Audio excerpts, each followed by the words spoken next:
Monsieur le ministre, Monsieur Laurent Saint-Martin, Madame la Présidente de l'AFE, Mesdames et Messieurs les parlementaires, chers collègues conseillères et conseillers, Madame la Directrice de la DFAE. Je prends la parole aujourd'hui pour dénoncer une injustice inacceptable, la réduction scandaleuse du programme 151 du budget. La Commission permanente pour la protection sociale des Français de l'étranger, créée par décret et dans laquelle je siège, avait une mission claire: assurer une répartition juste et efficace des crédits sociaux et d'assistance destinés aux Français de l'étranger.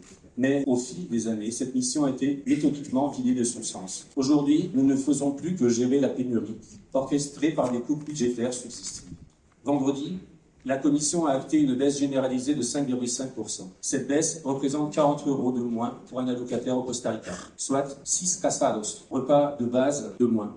15 € de moins au Cambodge, ce sont 8 repas de moins. Les chiffres parlent d'eux-mêmes. En 2024, le taux d'exécution des crédits était de 98,47%. Ils ont donc été totalement consommés.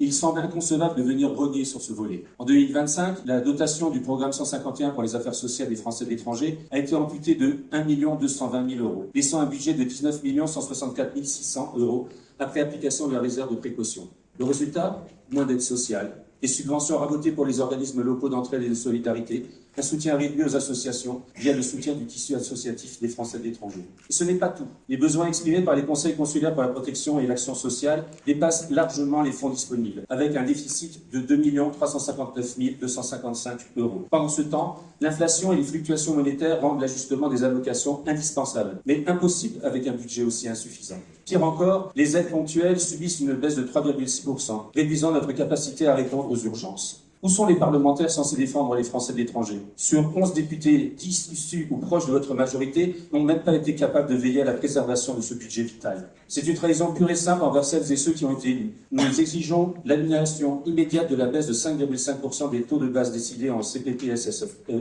une mesure qui frappe directement les plus vulnérables de nos compatriotes. La protection sociale des Françaises et des Français, où qu'ils se trouvent, est certes une exception française, mais elle est surtout une fierté nationale, un principe fondamental, un engagement que nous devons défendre coûte que coûte. Alors, agissez. Monsieur le ministre, veillez au renforcement du programme 151. Garantissez une assistance digne aux Françaises et Français de l'étranger. Et vous, parlementaires des Français établis hors de France, soyez à la hauteur de votre mandat. Défendez celles et ceux qui nous ont élus. Je vous remercie.